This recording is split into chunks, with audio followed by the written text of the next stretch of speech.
Well, good afternoon. Been a while since I've done a vlog from inside this little park, and that's probably the first time I've called it a park, because we never really knew what I used to call it, the meadow. And I've been coming here for pretty much all of your life, haven't we, Marley Pop? Yes, we have. And as I think I've probably mentioned before, Marley, we should be walking. Come on, quickly. Good boy. The land, I don't know if the land's been sold. Well, it's going to be sold, but there were some surveyors in digging it all up earlier this year, later last year, I don't know, whenever it was. Anyway, made a right mess of it. And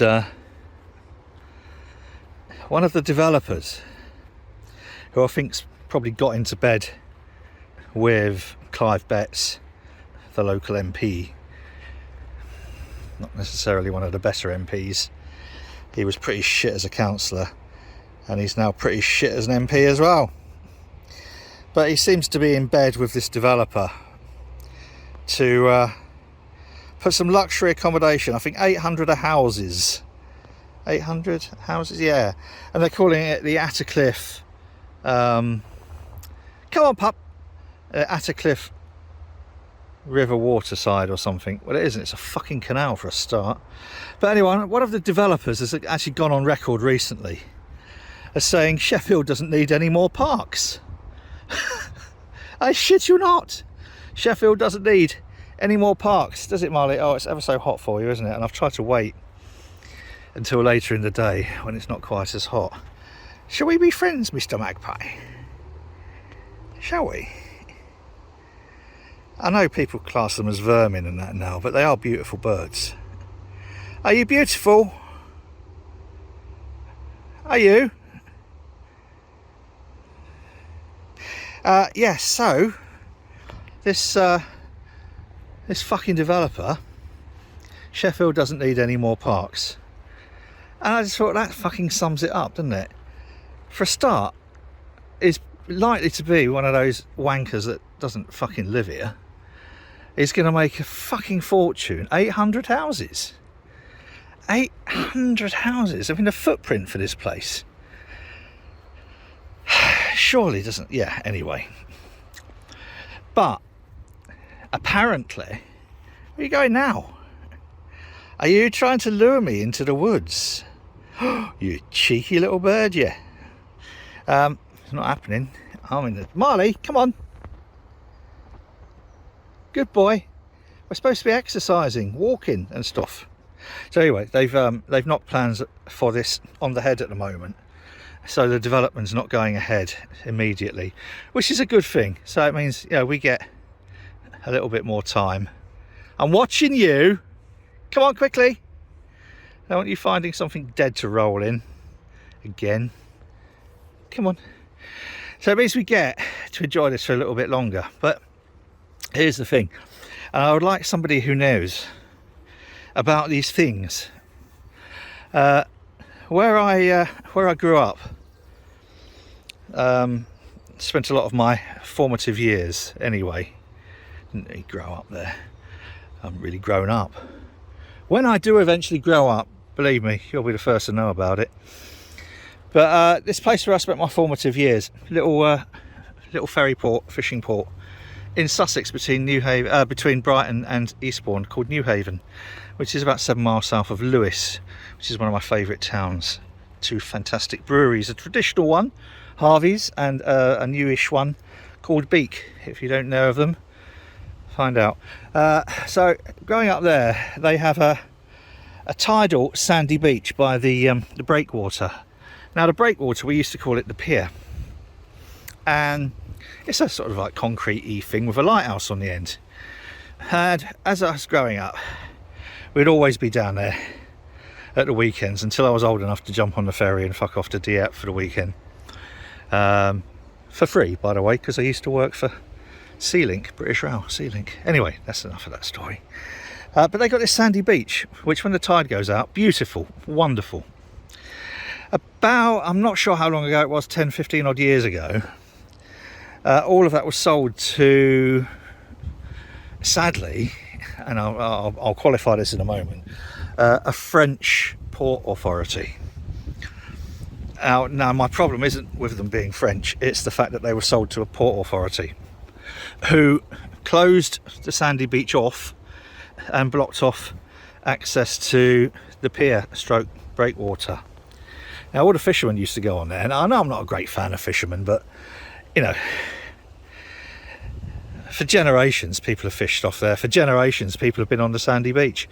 When I was a youth worker there, I used to take groups down. There's a set of steps that went down onto the sandy beach, and on either side of the steps we would have kids build up against the wall a little sand fort, and as the tide came in it would hit both forts at the same time, and whichever fort lasted longest, they were the winners. And it was a good afternoon stroke morning stroke evening whenever the tide was coming in, and it would get the kids really exhausted, and their parents loved it because they'd go home and have a bath and go pretty much straight to bed, and then their parents would end up cleaning all the sand out of the bath and all that sort of thing, you know.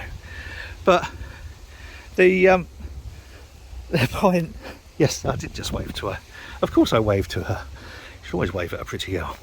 To have that then removed was quite a shock for the locals. Obviously some of them took the opportunity to say, well, it's the fucking French, isn't it? Now, growing up there, going over to Dieppe every weekend, yeah, I'm one of those strange people that really likes the French. I like everything about them, the good food, excellent wine. I think the French accent is the most sexy thing ever, especially on a girl. And I like their attitude towards authority. A friend of mine, when I moved over to a little village called Totes, T-O-T-E-S, between somewhere like Dieppe and Rouen, or Dieppe and Paris, I'm not sure. Oh, tiny little village, only a handful population, whatever. And the local council decided to put a speed camera up on this little country road that nobody ever really used. So they put a speed camera up, and a couple of locals got fined.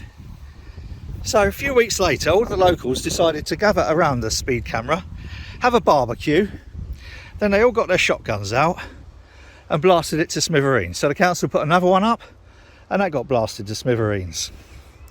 Took about 6 or 7 speed cameras before the local council got the message that putting a speed camera, thing up there, flasher thing, wasn't a good idea. And they asked the local police to try and investigate, see who was doing it. Local police knew because the local police were there with everybody else having a barbecue with their shotgun. So I like the French. I like the French attitude toward authority, challenging authority. You know, if the French don't like what their government's doing, basically they'll just blockade the city with their lorries. Although France is actually still quite a fucking racist country.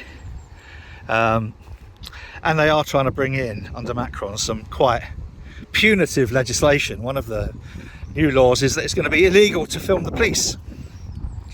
So right from the time of Rodney King, which started the race riots in Los Angeles, having the ability to hold those accountable by filming their actions, their dirty deeds, and publishing them has always been one of the protections that we, the people, have. Take away that right and the police can pretty much do what they want. They will do at the moment. You know, if you film the police doing something wrong, they'll arrest you, take your camera, your phone, and then mysteriously the footage will wipe itself off, which is why people resort to live streaming their interactions with the police now. But anyway, notwithstanding that, coming back to the sandy beach in New Haven, they've blocked access to it, and they've also blocked access to the pier.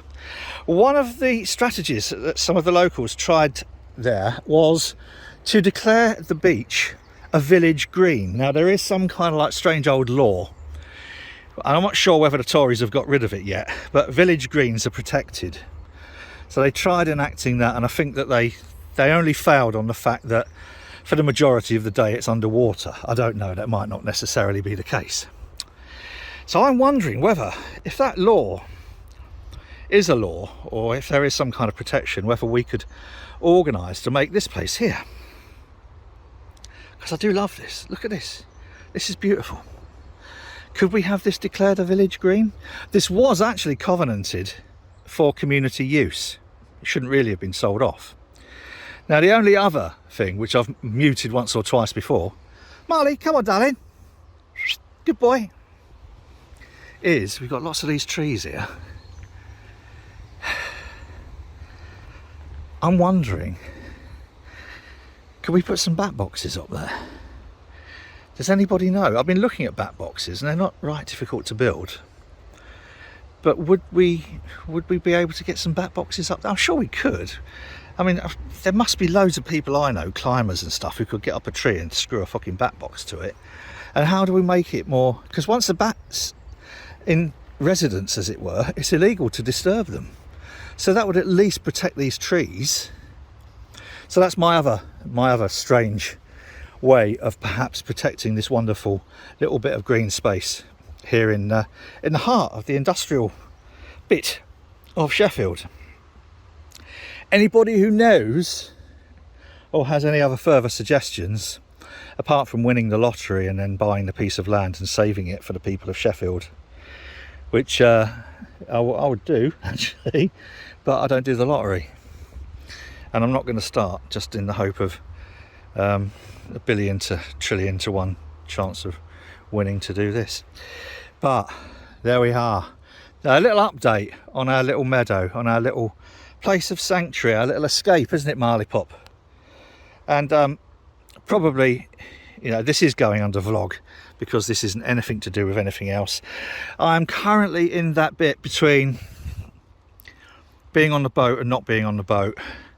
Coming back to Sheffield has been a bit of a shock, especially some of the meetings that I've had to sit in on this week, all virtual, obviously. And it does worry me that people making decisions are doing so based on the most flawed of evidence, and that dates are more important than data, and that being seen to be doing something is, as always, more important than actually doing something. I'm going to go that way. Ha ha ha ha. Yeah, fooled you. And it does worry me. It does worry me. We are going to have a third wave apparently, and we will have another lockdown potentially in August apparently. God, I hope not. But yeah, so we will be off on the boat again in a couple of days, and I won't care. And if there's any way of saving this beautiful little place that we have had such absolute jolly japes in, haven't we? And this is my little secret blackberry stash all the way along here. And I don't know if some of you remember, I've got a little I've got a secret back entrance into there where I can get right in and get the ones that people don't pick from here. So always, you know, I'm not going to do it. I'm not going to do it. Right, so I'm afraid that's nearly 15 minutes of your life I've just taken wibbling on. I have put it under vlog, so if you if you don't like my vlogs, and I can fully appreciate that not everybody will, I do apologise. There will be some more boating and some brewing ones coming up quite soon. I try and have a mix, and I'm still in that mode of, I'm not a video maker, I'm not really massively interesting, but I'm trying to produce stuff which is slightly more interesting than daytime TV, stuff that is slightly, has a little bit of interest for different people in different areas of my life, because there are so many different, aren't there, Marley, areas of my life, and it's to try and engage people in something a bit different. So if you've got ideas around bat boxes or village greens, please let me know. As always, you know what I'm going to say. Whatever you're doing, do it safely. Take care of yourselves and those around you. And cheers.